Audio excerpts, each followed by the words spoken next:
అంటే ఒకడేమో 420 YouTube channel, ఇంకోటి ఏం పెట్టిండు భరత్ రెడ్డి అంట. ఏ రోజు మీరే కదా కాంగ్రెస్కి ఓటు చేయమని చెప్పారు, చొప్పు తీసుకొని కొడతా. నేను చెప్పినా అంటారా కాంగ్రెస్ కోటేయమని చెప్పినానా? డైరెక్ట్గా కాంగ్రెస్కే మీరు ఓటేయండి అని చెప్పినా ఎక్కడన్నా చెప్పినారా? చూపినా వీడియో చూపి. బీఆర్ఎస్కి తప్ప ఏ పార్టీ కన్నా ఓటేయన్నా నేను కాంగ్రెస్ కోటేయమని నేను ఎక్కడ చెప్పలే. చెప్పిన నన్ను పట్టుకొని పోయి అడుగు, అర్థమైందా?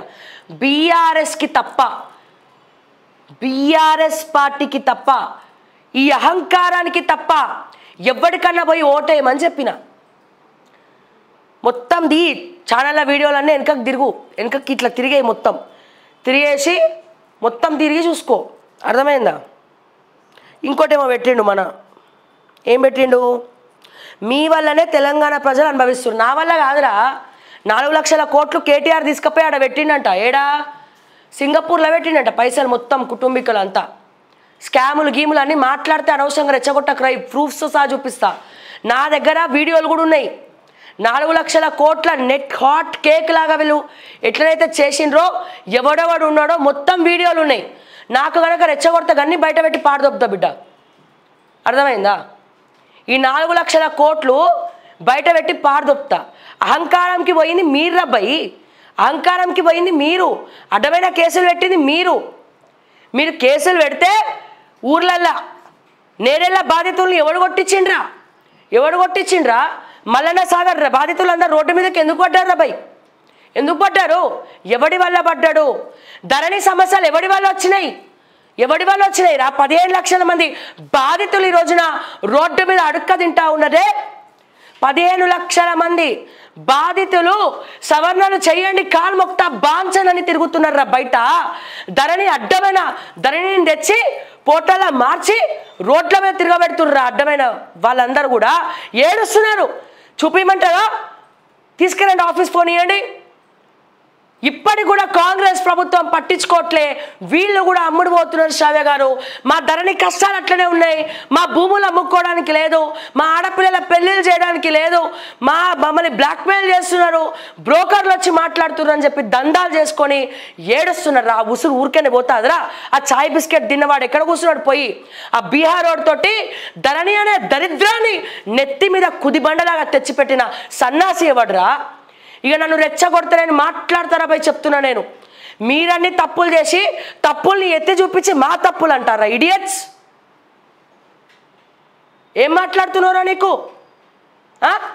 ఏం మాట్లాడుతున్నావు? గువ్వల బాలరాజు, జీవన్ రెడ్డి, బల్కా సుమన్, ఇంకా చెప్పుకుంటూ పోతే దళిత బంధు మొత్తం స్కాములే. కేసీఆర్ మంచి ఉద్దేశంతో దళితులందరూ బాగుపడాలని చెప్పి దళిత బంధు తెచ్చిపెడితే మీ ఎమ్మెల్యేలు కమిషన్లు తీసుకొని అసలు సిసలైనటువంటి దళితులకి, ఒక్కడంటే ఒక్క దళితులకి, అసలు సిసలైనటువంటి దళితులకి డబ్బులు ఇవ్వకుండా ఎవడైతే సోకాల్డ్ బల్కా సుమన్ అనుచరులు, గువ్వల బాలరాజు అనుచరులు, ఈ మన జీవన్ రెడ్డి అనుచరులు ఎవరైతే ఉన్నారో, కాళ యాదయ్య, ఇంకొంతమంది ఉన్నారు ఎమ్మెల్యేలు, లిస్ట్ ప్రూఫ్స్ సహా బయట పెడతా నేను. వాళ్ళందరూ దళిత బంధు నొక్కేలే 10 లక్షల రూపాయలను 10 మంది పంచుకున్నారు రబ్బాయి. ట్రాక్టర్లు ఇస్తాను బిల్లు కట్టలేదు. మీ పార్టీ అధినేత కేసీఆర్ గారికి నేను కూడా ఫ్యానే. కేసీఆర్కి మాత్రమే, మీ పార్టీ నాయకులకు కాదు. అందరు కల్పించే మీ ఎమ్మెల్యేలు అందరూ. అందుకే ఎవడెవడైతే అవినీతి చేసిండో వాళ్ళందరూ ఈ రోజున ఓడిపోయిండ్రు. అప్పుడు కూడా కేసీఆర్కి చెప్పినాం, ఏమని? గిదే మార్నింగ్ న్యూస్లో నేను చెప్పిన, సార్ ఎవడైతే అవినీతి పరులు ఉన్నారో సిట్టింగ్లకు టికెట్లు ఇవ్వకండి సార్ అని గిదే కేసీఆర్ గారికి గిదే స్క్రీన్ ముందర ఇక్కడే నించొని టికెట్లు ఇవ్వకండి సార్ అని చెప్పినాం. ఏం చేసిండ్రు? విన్నరా? ఎవడెవడైతే కుక్క నిలబెట్టినా గెలుస్తారు అబ్బాయి తెలంగాణలో అని చెప్పి మరి ఆ కుక్క ఎవడో తెలియదు, మళ్ళీ వాళ్ళకే టికెట్లు ఇచ్చారు. ఇస్తే ఏమైంది? ఎక్కడెక్కడైతే ఎవడెవడైతే అవినీతి చేసిన ఎమ్మెల్యేలు ఉన్నారో వాళ్ళందరూ ఓడిపోలేదా? వాళ్ళందరూ ఓడిపోలేదా? వాళ్ళు ఓడిపోబట్టే మరి ఎవడి వల్లరా ఓడిపోయింది? మేము సలహాలు ఇచ్చినాం కదా, సిట్టింగ్లకి టికెట్లు ఇవ్వద్దు, అవినీతి పరులకు టికెట్లు ఇవ్వద్దని సలహా ఇచ్చినాం కదా, మరి ఎందుకు వినలే? వినకుండా తప్పు చేసింది మీరా, చెప్పి తప్పు చేసింది మేమా అని అడుగుతున్నా ఈ రోజున. ఇంకోసారి నా లైవ్లోకి వచ్చి అడ్డమైన కమెంట్లు పెట్టినామంటే నా రికార్డ్స్ చూసుకో, ఎవ్వడికి భయపడేది లేదు. నా ధైర్యం ఏంటంటే నేను ఇప్పటి వరకు ఏ తప్పు చేయలే, గదే నా ధైర్యం. నీతిగా నిజాయితీగా ఎదిగి ప్రజల సమస్యల మీద మాట్లాడుతూ పైకొచ్చిన ఇప్పుడున్నటువంటి కాంగ్రెస్ ప్రభుత్వాన్ని కూడా ప్రశ్నిస్తున్నా, అప్పుడున్నటువంటి మీ బీఆర్ఎస్ ప్రభుత్వాన్ని ప్రశ్నించిన, ఫ్యూచర్లో మరి ఏ ప్రభుత్వం వచ్చినా ప్రజల పక్షాన ఉంటా, ప్రజల పక్షాన నించుంటా, ప్రజా సమస్యలపై మాట్లాడతా, చచ్చిపోతా కూడా నేను రెడీ. నువ్వు రెడీయా? మీ బీఆర్ఎస్ నాయకులు రెడీయా? మీ బీఆర్ఎస్ కార్యకర్తలు రెడీయా అని చెప్పి నేను అడుగుతా ఉన్నా ఈ రోజున. సమాధానం చెప్పు నీకు దమ్ము ఉంటే. రెచ్చగొడితే వీడియోలు కూడా తీసి బయట పెడతా. మాట్లాడుతుర్రు, మీలాంటి వాళ్ళ వల్ల బీఆర్ఎస్ ఓడిపోయిందంటే సిగ్గుశరం ఉండాలి మాట మాట్లాడడానికి. మా వల్ల ఓడిపోయిందా? మీరు చేసిన తప్పుల్ని మేము ఎత్తి చూపించినాం, దానివల్ల ఓడిపోయింది. ఎంక్వైరీ చేసుకో. ఎన్నిసార్లు చెప్పినాం కేసీఆర్కి, ఎన్నిసార్లు చెప్పినాం కేసీఆర్ గారికి, మస్తు సార్లు చెప్పినాం. ఆఖరికి కేసీఆర్ గారు అపాయింట్మెంట్ కూడా నేను అడిగిన, మీ సంతోష్ కుమార్ జోగులపల్లి అపాయింట్మెంట్ ఇయ్యలే. తిరుపతికి ఫోన్ చేసిన, కేటీఆర్ పిఏ తిరుపతికి, ఏమని సర్వే రిపోర్ట్లు అన్నీ చూపిద్దాము, మొత్తం యాంటీ అయింది, బీఆర్ఎస్ ఓడిపోతుంది, టికెట్లు మార్చండి అని చెప్పడానికి కూడా తిరుపతికి ఫోన్ చేస్తే ఆ తిరుపతి ఉంగరాలు ఎవరికి ఇస్తాడో, ఐఫోన్లు ఎవరికి గిఫ్ట్ ఇస్తాడో వాడికే ఫోన్లు లేపుతాడు, మిగతా వాళ్ళకి లేపాడు. ఇంకా చెప్పమంటావా ఎవడెవడికి ఫోన్లు చేసినో? తప్పులు మీరు చేసి మా మీద రుద్దుతున్నారు. సిగ్గుశరాలు ఉండాలి కొంచెమన్నా మాట్లాడానికి. అహంకారానికి పోయి అడ్డమైన కేసులు పెట్టి అసలైన దళితులకి దళిత బంధు ఇవ్వకుండా ఒకరిద్దరికి ఇచ్చి 10 మందికి ఇచ్చినవని మిగతా డబ్బులన్నీ మీ ఎమ్మెల్యేలు కమిషన్లకు ఆశపడి ఇసుక దందాలు చేసుకొని గంజాయి కేసులలో ఇన్వాల్వ్ అయ్యి అమాయకుల జేబులలో గంజాయి పెట్టి మరి పోలీసులతోటి అక్రమ కేసులు బనాయించిన పోలీసులను చూపించమంటావా? వీడియోలు చూపించమంటావా? మీ పైసలు ఏడేడున్నాయో చెప్పాలన్నా? కేటీఆర్ వేడున్నాయి, కవితక్క వేడున్నాయి, సంతోష్ కుమార్ వేడున్నాయి, మైహోం భూజాల. నన్ను రెచ్చగొడితే నేను తిక్కలదాన్ని చెప్తున్నా. నేను నన్ను రెచ్చగొట్టినాం అనుకో అనవసరంగా. వీటన్నిటికి నీకు దమ్ము ఉంటే నా ప్లాట్ఫామ్కి వచ్చి మాట్లాడండి. 100 మంది కాదు 1,00,000 మంది వచ్చినా ఈ ఒకటే వాయిస్తో సమాధానం చెప్పగల టాలెంట్ నా దగ్గర ఉన్నది. అంతకన్నా మించి ధైర్యం ఉన్నది. నాకేమైపోయినా పర్లే. నా ధైర్యం ఏం తెలుసా? నాకేమైపోయినా పర్లేదు. చావు అంచుల దాకా పోయి వచ్చిన చావంటే భయం లేదు. గుర్తుపెట్టుకో, రాసి పెట్టుకో మిస్టర్. ఎక్కువ తక్కువ మాట్లాడినామంటే రేపు మార్నింగ్ న్యూస్లో మీ బండారాలన్నీ మొత్తం బయట పెడతా బిడ్డ.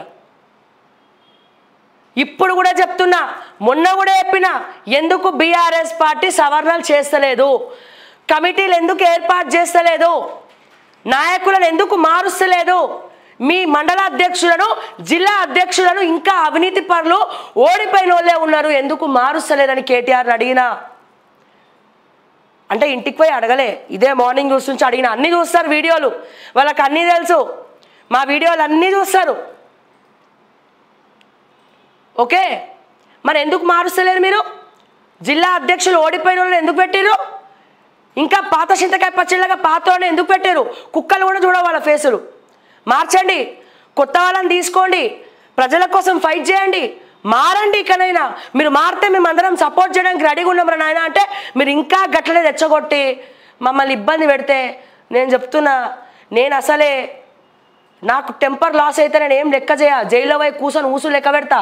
కవిత లేదా జైల్లో, మేము ఇంకా ధైర్యంగా పోయి కూర్చొని జపం చేసుకుంటాం రా భయ్. 3 పూటలు తిండి పెడతారు, మాకెందుకు ఈ కష్టాలు? అర్థమైందా? దుబాయ్లో ఏమేమి ఉన్నాయి ఆస్తులు?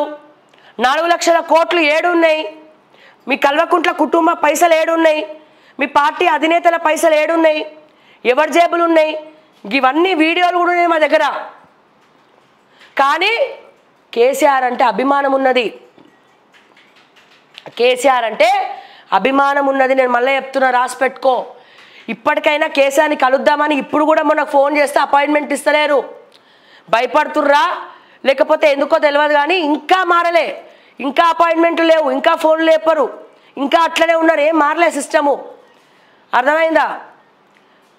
కేవలం తెలంగాణ వచ్చింది అంటే మొండి పట్టుదల వల్ల, అందరి స్ఫూర్తితో కేసీఆర్ గారు కూడా దీనికి ఆద్యం పోసి ముందుకు తీసుకెళ్ళిండన్న అభిమానంతో నేను ఇంకా సైలెంట్గా ఉన్నా. నన్ను రెచ్చగొట్టిరు అనుకో, ఇక వీడియోలు పార్క్ హయత్ వీడియోలు డ్రగ్స్ ఎవడు సప్లై చేసిండు మీ పార్టీలల్లో, ఎవడు ఎంకరేజ్ చేసిండు, ఎయిర్పోర్ట్ దగ్గర డాగ్స్ని ఎందుకు తీసేసారు? జనరల్గా ప్రతి ఎయిర్పోర్ట్లో షూస్ ఇప్పి చెక్ చేస్తారండి, డాగ్స్ కూడా ఉంటాయండి. కానీ మన శంషాబాద్ ఎయిర్పోర్ట్లో డాగ్స్ ఉండవు, షూస్ ఇప్పి చెక్ చేయరు. ఎందుకంటే డ్రగ్స్